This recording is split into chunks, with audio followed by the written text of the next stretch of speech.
Good day to you all, and welcome to Friendship Friday. My name is Mark Long, rector of the parish of St Andrew in Newlands, Cape Town. As many of you have been aware, I've been interacting with some of the writings of Patrick Ó Tuama, who is an Irish poet and theologian. And I'm busy at the moment with his book, In the Shelter, Finding a Home in the World. And reading last night, I came across a passage that really spoke to me, and I'd like to just read it to you. It's a short excerpt from page 111. Patrick says, "If the answer to life's questions is Jesus, then it occurs to me that the wrong question might be being asked. How do I find the answer to all life's questions? Jesus. How do I end my loneliness? Jesus. How can I move from here to there?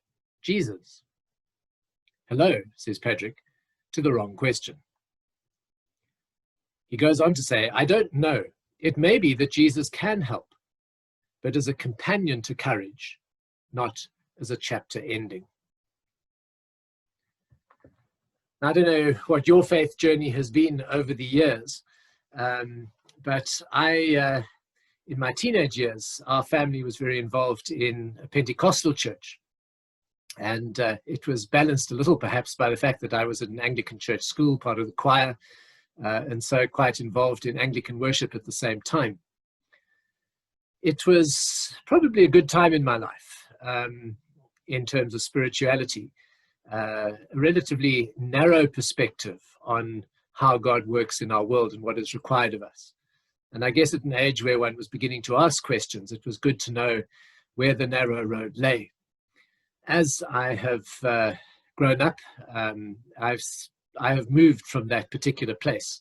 Part of what drew me back into Anglicanism is that there's a lot of space to explore. The road isn't too narrow.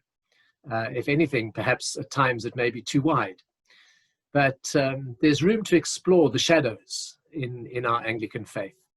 I have personally found a space to really be able to explore, and I find this increasingly so as I grow older. Space to explore my spirituality, my relationship with God. And if anything, it's myself that puts down two fixed boundaries, rather than in fact the church environment in which I live and minister. So these questions, or this comment that Patrick makes, touched me because I grew up in those teenage years very much Jesus was the answer to absolutely everything. And it was beautifully simple.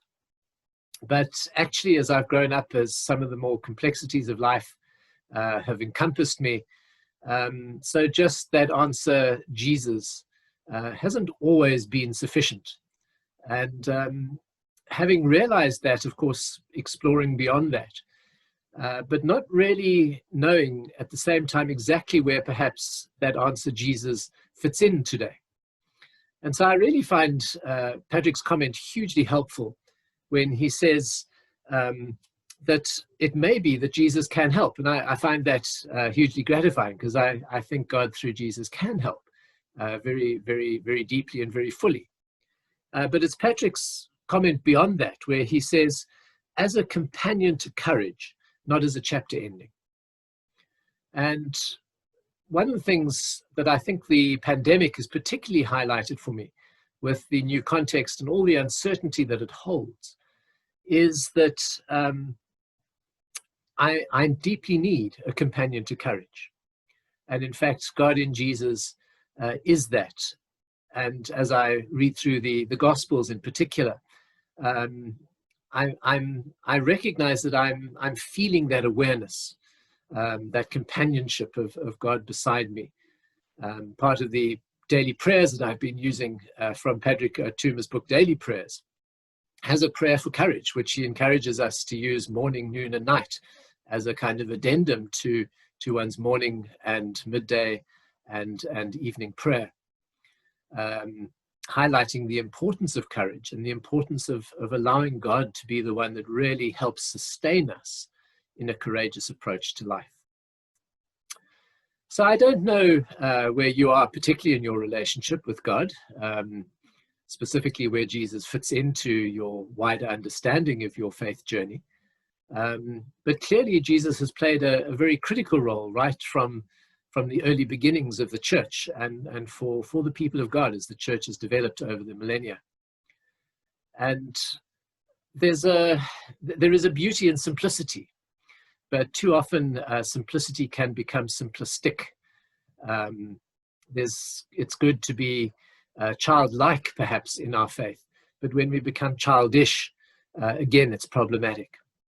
And so when we want to just have an answer and a kind of one word that is the answer to everything, it belies the complexity of our lives and what it means to be in relationship, not only with God, but to be in relationship with ourselves and obviously beyond that, in relationship with each other. We need to be questioning, and we need to have the space to find answers that will take us beyond the questions that we are actually asking in the moment. And if anything is too simplistic, it really does suffocate our growth and our ability to mature in the faith. One of the huge challenges, I think, of church in today's world is that too often life is complex enough and we're not wanting to really be forced to think through our faith. We respond, and one sees it in the areas where the church is growing. We want entertainment. We desire to be entertained. We desire to be taken out of the complexity of life.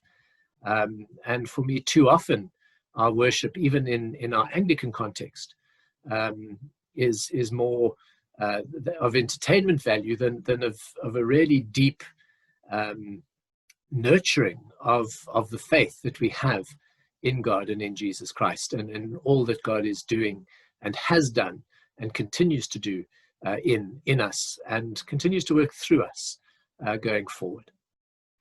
So my challenge today, as we talk of friendship on a Friday, is how is your friendship with God? Where does Jesus fit into that friendship? And how is that friendship impacting on the way that you are living your life? What are the questions that undergird that? And I would encourage you, if you find the question is easily enough answered with one word, and particularly with Jesus, that question may be, as Patrick Tuma suggests, it may be the wrong question. And I would encourage you to look for questions that lead you into searching, that allow space for doubt, to engender deeper, fuller, more meaningful, life-giving questions that we can interact with and discover God in more fuller ways.